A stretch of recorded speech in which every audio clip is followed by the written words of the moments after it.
Hi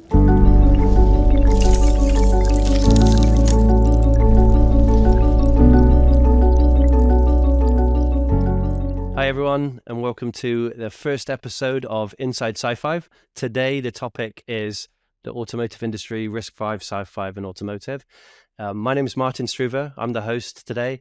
I've been in the tech industry for over 2 decades. I currently lead marketing for SiFive, and I'm joined with 2 incredible guests today. I've got John Ronco, who's Senior Vice President of Product at SiFive. He's also a board member at RISE, as nearly 1 decade of leadership positions at Arm previously, including VP and General Manager for the automotive group between 2017 and 2019. And then along with John, I have Richard York, who's a Director of Product Management at SiFive for the automotive products. And he has nearly 3 decades of leadership positions at Arm previously, including VP of Product, and was the original product manager for R52 and R82. So combined, decades of experience at Arm building what is the automotive standard. Gentlemen, I just want to ask you to sort of kick things off.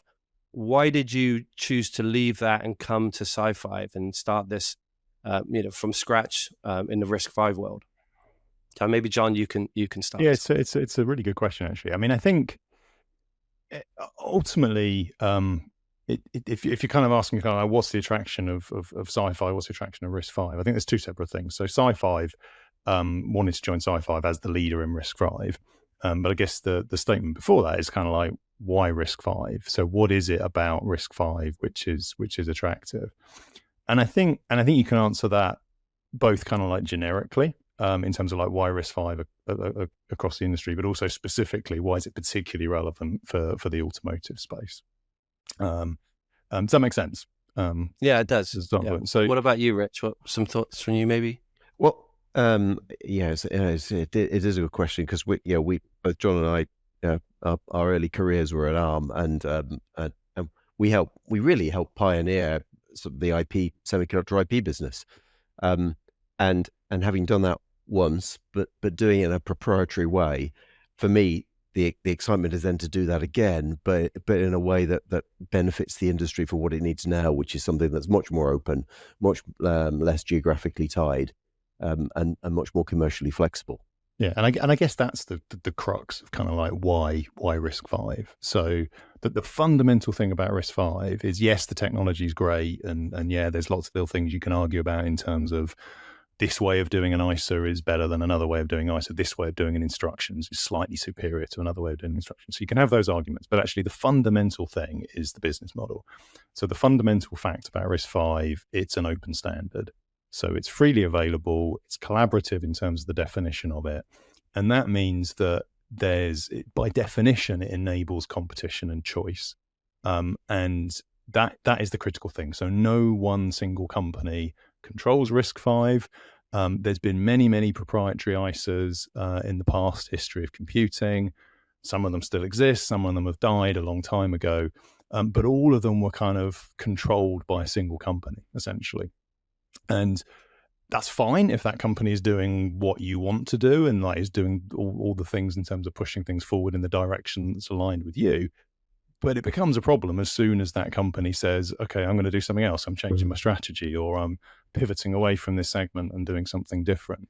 And with RISC-V, you don't have that problem, because with RISC-V, you have different options. You have different suppliers of CPUs for RISC-V. And if you don't like what one of them is doing, you can go to another one. And then if you don't like what any of them are doing, you can go and build it yourself. So you're kind of safe in the knowledge that any investment that you have in software, an investment that you have in the RISC-V ecosystem, you're in control of it. So you're not going to kind of like have any kind of long-term issues in terms of being kind of left high and dry in terms of a technology choice that you've made. That makes sense. And I think, there's a common misconception as well that RISC-V's new. The standard's been published for over 10 years. I think the question for you, Rich, is, has RISC-V reached the maturity where it can be used in those most critical, safety critical functions of a car?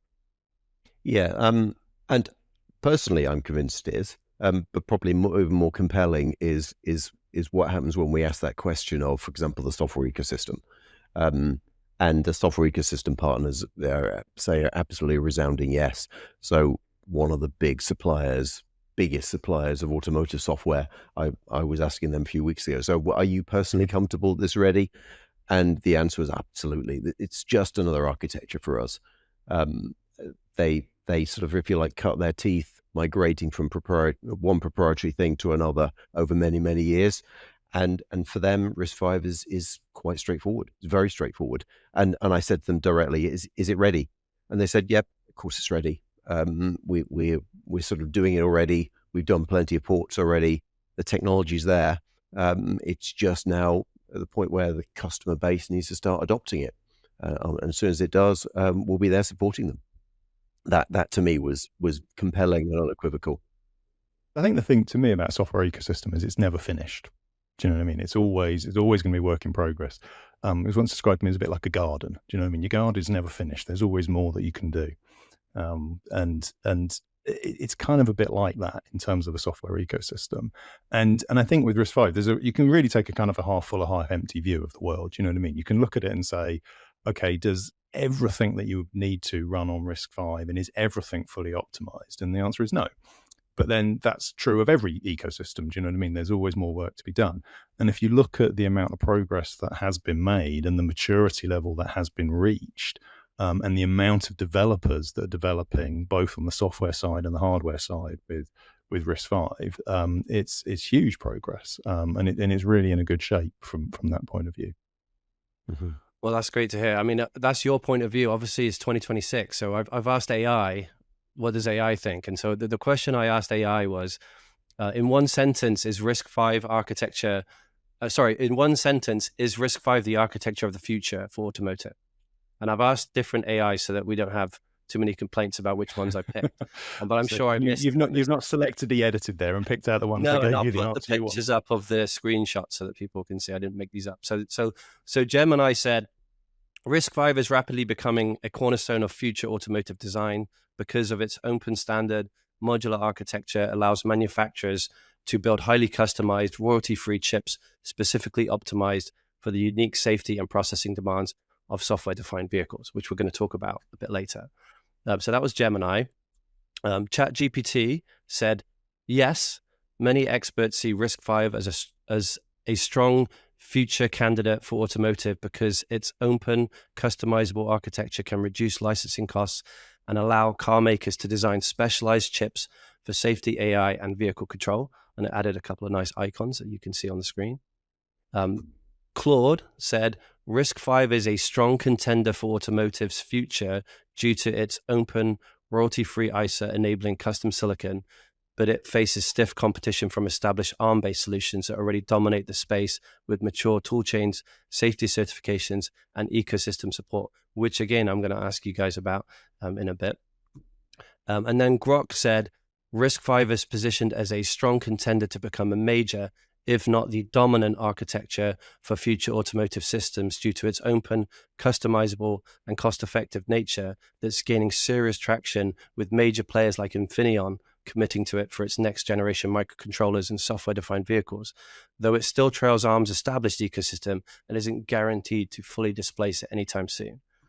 So that's what AI says, but it's actually a really good segue because what Grok mentioned at the end, I think is very interesting, the Infineon point. So for those that haven't seen it, I'll play the video clip in a second, but Peter Schaefer, who's the president and CEO of Infineon Automotive, publicly announced that they're fully moving into RISC-V and fully backing RISC-V for their automotive solutions. Yeah, Infineon is the global leader when it comes to semiconductors for the automotive market, and we by far have the broadest portfolio from the sensors, microcontroller power, so everything. And as a leader in this market, we are strongly believing that the car of the future will be fully electric, it will be always online, it will be fully connected. And semiconductors make more than 90% of all the innovation you see in the automotive market. So, and as a leader, we also want to make sure that we place our roadmap and our next generation products on the right technology. And we have been convinced that for the next generation microcontroller, RISC-V is the right core to decide for. I think that's a pretty big announcement for RISC-V. So, I'd love to hear what you guys think of that and that sort of what that means for the RISC-V industry. Yeah, I mean, I think it's huge. So I think getting the backing and the very public backing for RISC-V that Infineon's given is super important. So we're obviously in kind of like the middle of a lot of detailed customer discussions. A lot of that are under kind of NDA, and we can't say who and what's going on. But we definitely know that there are lots of players that are moving down this path. But to have Infineon be very public and very committed to what they're doing is hugely important for the ecosystem, and so we're really grateful to them for doing what they're doing in terms of that progress. I mean, I think Infineon is interesting. So I was talking to Richard about this earlier. We have a bit of history here. So for many years we were trying to convince Infineon to move from their proprietary tri-core solution to ARM, and nice. We were very unsuccessful. And I think fundamentally, I mean, we were debating kind of why was that? And I think ultimately it was about Infineon knew that they had something really good with their tri-core solution, and it served them really, really well for a long time. And they were concerned if they moved to ARM, they wouldn't be able to get exactly what they wanted. Do you know what I mean? And they would be kind of like in a position where they could see the benefits of having an ecosystem that was shared across competitors and across the industry. But I think they were concerned that if they moved in that direction, they wouldn't be enough in control and they wouldn't be able to get what they wanted. Whereas I think with RISC-V, it just shifts that balance. So you can say because of the open nature of the standard, they've got choices and they've got different ways of approaching the problem. And therefore they can have the confidence to kind of say, right, we're going to move from the tri-core world to this future world that's based off a common open standard across the industry. So yeah, I think it's hugely positive, and I think it's a really clear sign of the trend that we're seeing across the whole industry, across the whole world. Yeah, and I suppose I sort of reiterate that exactly gets the balance right for them. It gives them an open standard. It gives them the flexibility to adapt and adjust and to customize if they need it, because who knows what the future brings. So that's a useful insurance policy if they ever want to do it. But it gives them the solid open standards and the really robust open standards that RISC-V brings. It is as good as it gets in terms of the quality of the architecture and the robustness of the architecture.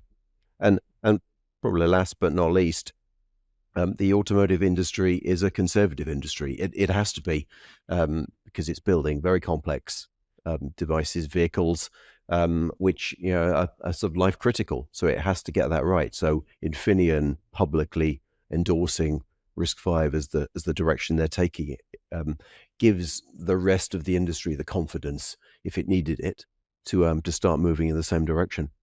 So how fast it happens, everybody will move at different rates, but absolutely everybody is sort of moving in that direction. And it's no longer an if, it is absolutely a when in every conversation I have, whether it's an OEM or a tier one or a semiconductor supplier. But I think this ties back actually to like the long time horizon, ties back a little bit to the Grok comment that you made that said, like, yeah, it's not going to happen tomorrow. So if you're looking to say what's going to be in vehicles in 2026, yeah, there's not going to be an awful lot of RISC-V. There might be some, but there's not going to be like RISC-V everywhere. But the automotive industry has a very long-term time horizon in terms of what they're looking at. And what Infineon has done in terms of saying, right, okay, we're committed to RISC-V is not just okay, we're going to do a couple of products based on RISC-V. It's like, no, we're committing our future for 10, 15, 20 years to the RISC-V platform. And so I think that's, to me, you're asking at the beginning, like, why is RISC-V particularly relevant in automotive? And I think that's part of it, actually, is the long time horizon, is that because you're kind of like, you're thinking about what am I going to be deploying in 10 years time, you don't want to be dependent on a company that you have no idea what they're going to be doing in 2 years time, let alone 10 years time. Whereas with an open standard, you don't have that problem. So I think that's probably one of the key reasons why we're seeing a lot of interest in automotive, and yeah, from Infineon for sure, but also from others. Makes sense. So I guess another sort of, I guess it follows on with that. I think you guys mentioned it, and it was in some of the AI responses, was this kind of system shift from, having hundreds of black box ECUs to having a centralized brain with HPC and zonal controllers. So I wanted to ask you to sort of talk about that a little bit more, and also what does that mean for a software developer who's developing for the new system architecture versus the old way that things were done? Well, there's a huge amount of change, certainly in the way people are developing electronics in a vehicle.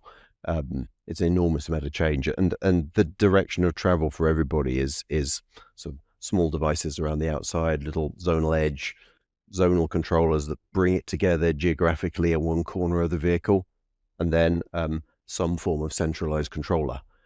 Having said that, there's lots of different versions and flavors of this. So actually, I think one of the things that RISC-V will really help with is that as the industry decides on exactly how to build the next generation of vehicle architectures, and it will be architectures, it won't just be one, RISC-V is going to give them the ability to adapt and flex and adjust and move software around as the architecture stabilizes in a way that they just can't do today. Many of the devices they use today, they're very different on the edge, and they're very different in the zonal controller, and they're very different in the central computer. That generates unnecessary challenges to software migration. Yeah, if you look at a vehicle today, there's a real mix of stuff. There's a real mix of like different proprietary ISAs, different microcontrollers. Some of them kind of date back 10 years, 20 years. But also, like even if you look at like the ARM stuff, ARM is not a single ISA. There's several. Like you've got the A profile, the R profile, the M profile, and even within that, you've got different things. So there's a real splattering of different ISAs and architectures that are used across the different ECUs in the vehicle. So yeah, so there's a real strong desire to kind of like pull everything together. As the ECUs become more capable, you can kind of consolidate the different functions into one place.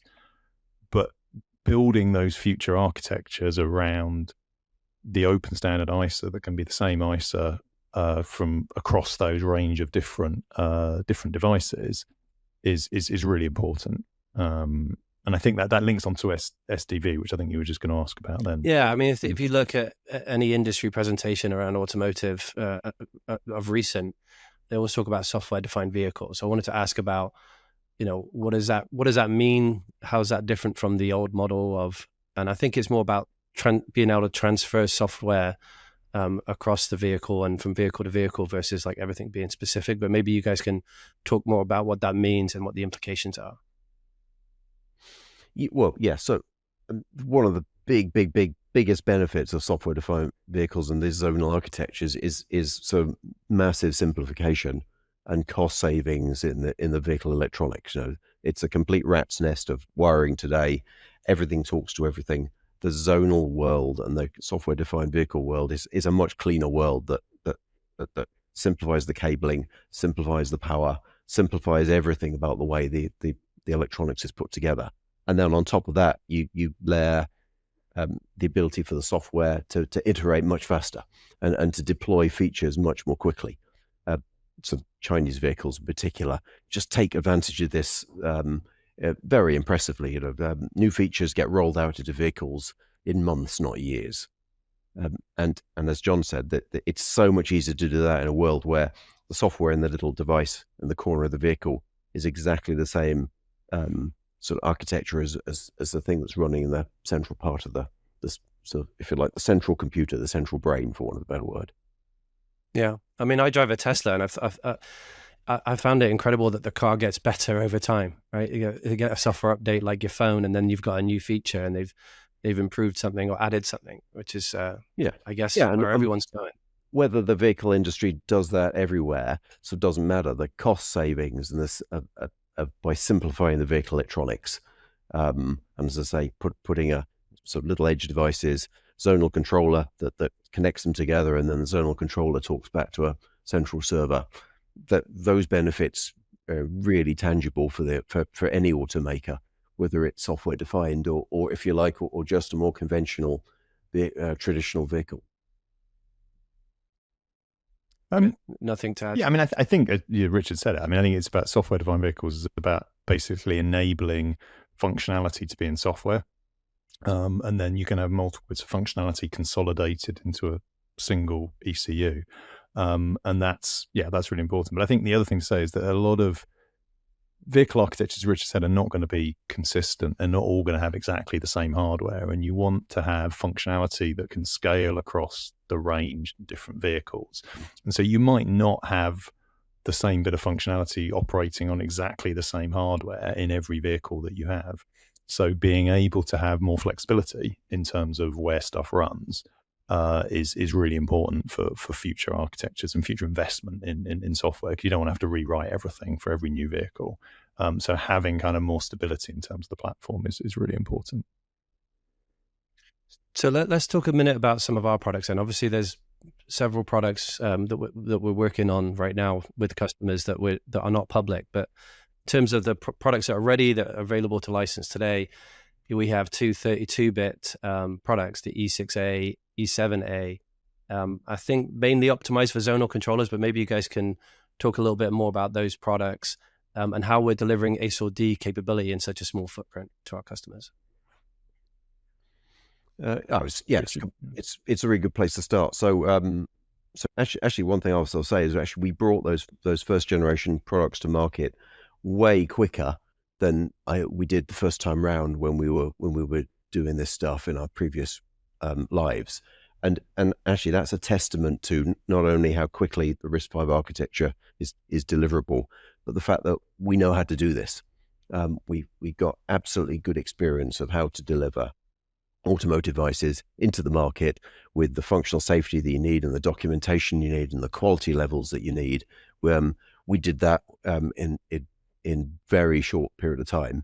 And as you've alluded to, Martin, we're already busy working on what comes next. But the key thing for me is that those first generation products are ending up in vehicles in silicon in a pretty short period of time. As I say, way faster than we did the first time round when the market was just starting to move from proprietary to standard. Yeah, and I think that's something we haven't talked about, and we shouldn't spend any time on it really, but just to let everyone know that there's a kind of the who's who of automotive is with SiFive or with our RISC-V competitors now. I think a lot of people have migrated over, so a lot of experience and knowledge is come over this way. And it's not just you two here at SiFive that are from previous employer or have many, many years experience in doing this stuff, which is, I think, why you're saying, Rich, it was a lot quicker this time around. Yeah, exactly. Yeah, the functional safety teams, the design teams, the architecture teams, they've done it before. We've all done it before. And that's what's making this so much faster and so much easier, because when we go and talk to anyone in the supply chain, they know us, they trust us, we know what they need, and we can evolve our offerings for their latest requirements. We've got that such solid grounding in the fundamentals that it makes us able to deliver product far faster than it did when we did this first time around 10, 15, 20 years ago.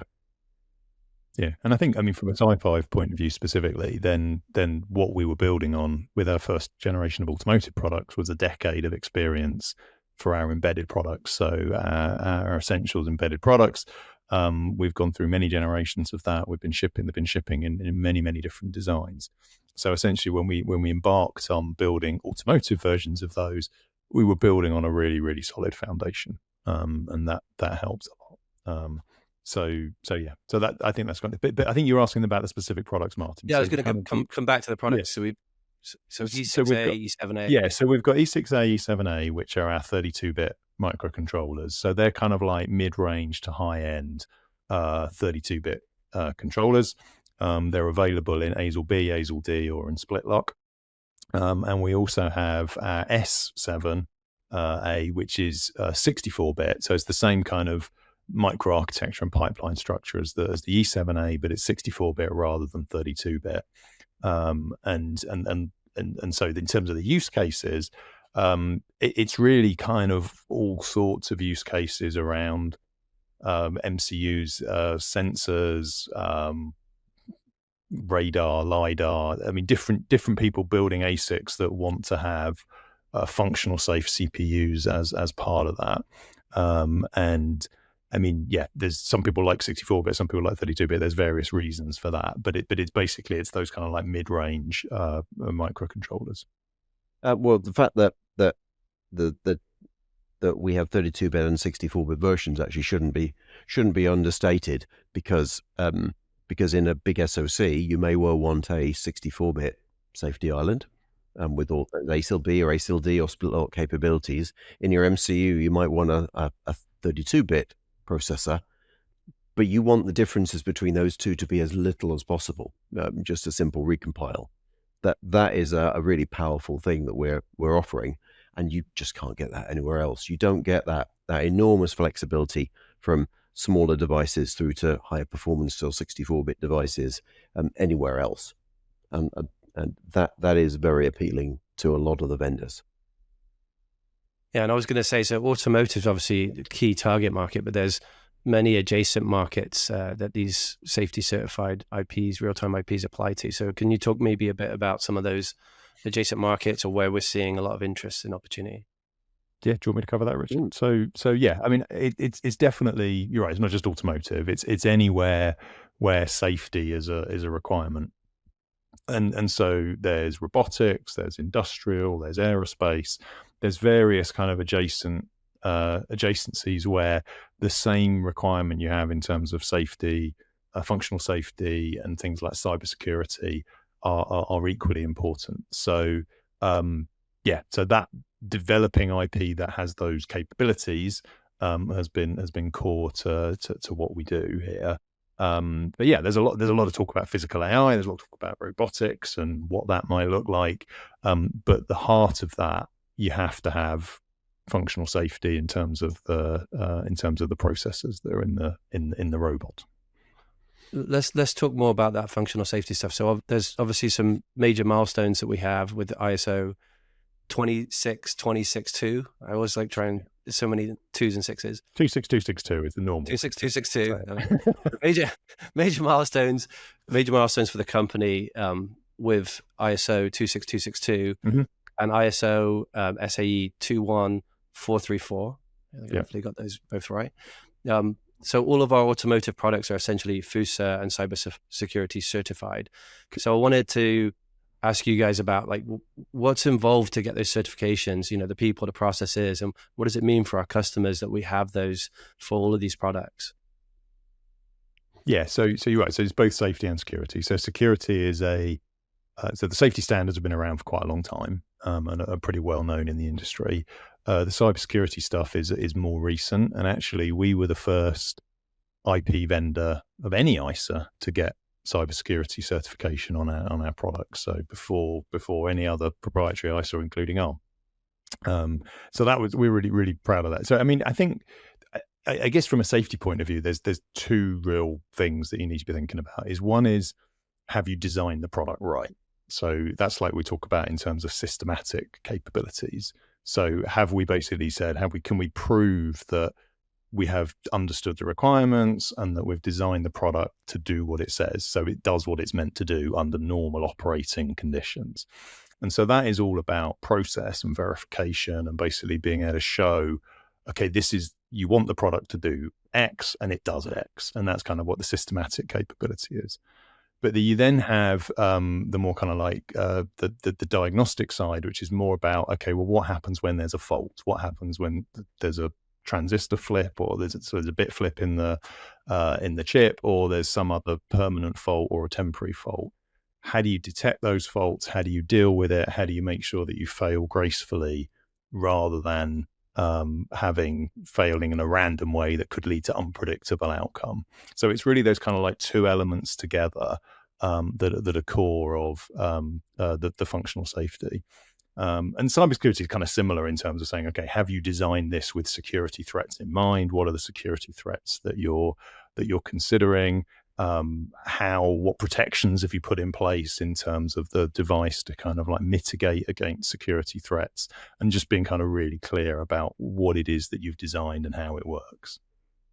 Richard, anything to add to that? Yeah, they're the two sides to the coin, and as you say, they're both really important. You if you don't have those fundamental quality aspects, no amount of fault detection is going to help you.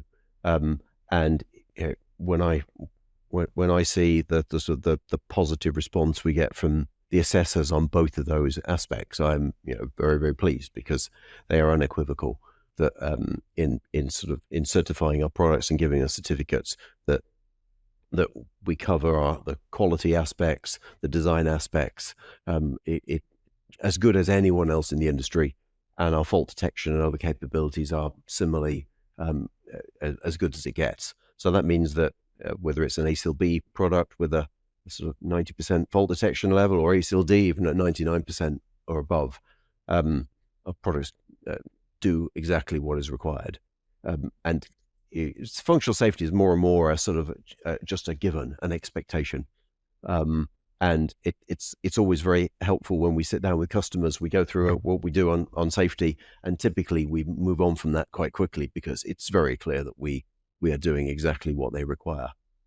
We do that not only generically, but very specifically for the individual thing that they build.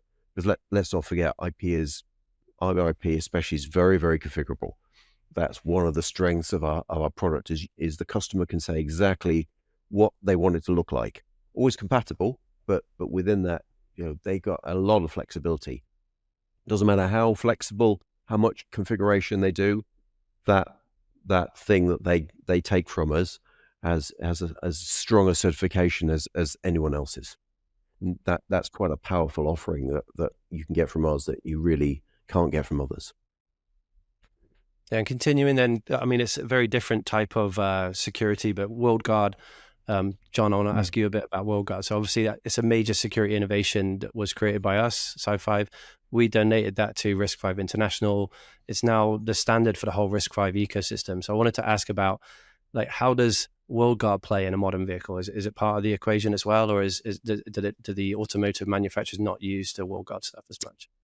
Yeah, no, it's very much an important part of it. So we talked earlier about ECU consolidation. So basically bringing together different functionality from different ECUs into a single common aggregated unit, whether that's a zonal control or an edge control or whatever. But it's basically, rather than having every bit of functionality in a separate ECU, a separate chip, you bring some of them together. The problem you then got is that when you bring these things together, you need to make sure that they don't interfere with each other. So in automotive terms, in safety terms, we talk a lot about freedom from interference. So making sure that one thing can't affect another area, and that you can kind of guarantee that certain things are happening. But also from a sort of a security point of view, you want to make sure that rogue code in one area can't impact other areas. So you kind of need to have that kind of separation. Now, so ARM pioneered Trust Zone many years ago, which is kind of like about separating the CPU into a kind of a trusted domain and a non-trusted domain. So most code would run in the non-trusted domain, and then for the code that you really cared about, you could run in the trusted world. What WorldGuard does is it takes that to another level in terms of saying, okay, rather than just having two domains, you can have more worlds. You can have many more worlds than that. So each bit of functionality can be in its own world. And so therefore gives you separation between the different software elements.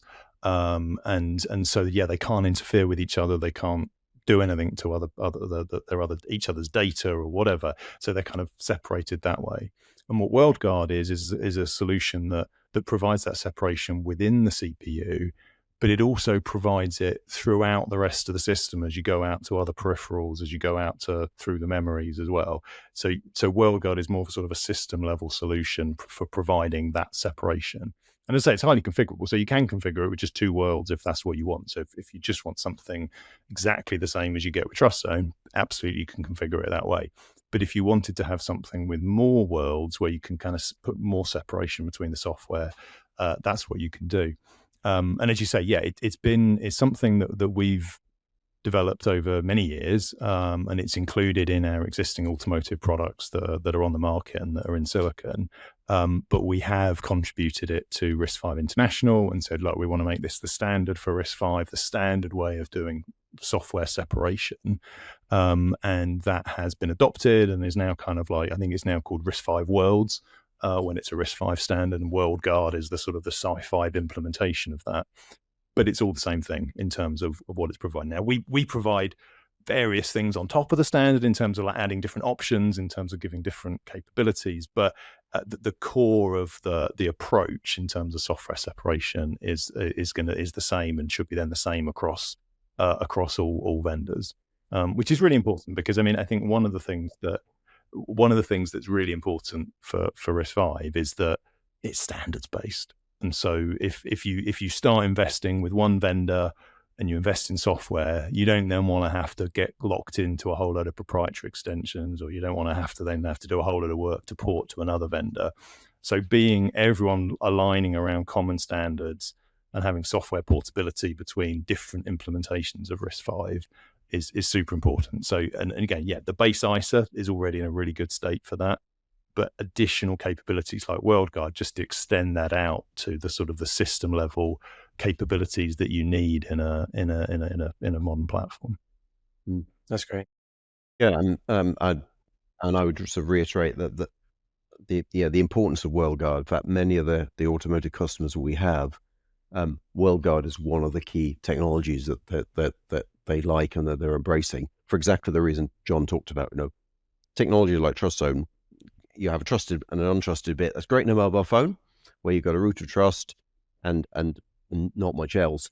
But in an automotive ECU, you have many mutually untrusted pieces of code, and that's getting more and more over time. And that doesn't matter whether it's a zonal controller or in the server, or even in some of those little edge devices, that there's mutually untrusted domains. That means that technology like WorldGuard is really valuable, and is something that you absolutely cannot do in those other proprietary worlds. So it's an important differentiator. It's something that is called out frequently as being something that it is a big step on from the idea of just trusted and untrusted, which is just too simplistic. Awesome. Well, hey, we're nearly at the end here. I've got a couple more questions to wrap things up. So, we talked about a lot of different parts of the vehicle design and the criticality of the components that go into them. One of the things we haven't talked about is software and tools. And I wanted to ask you guys to expand a bit on, we have some really good partners. I know Green Hills, IAR, Wind River are working with SiFive. How robust is the transition for a company that is moving from ARM to SiFive from a toolchain and software standpoint today?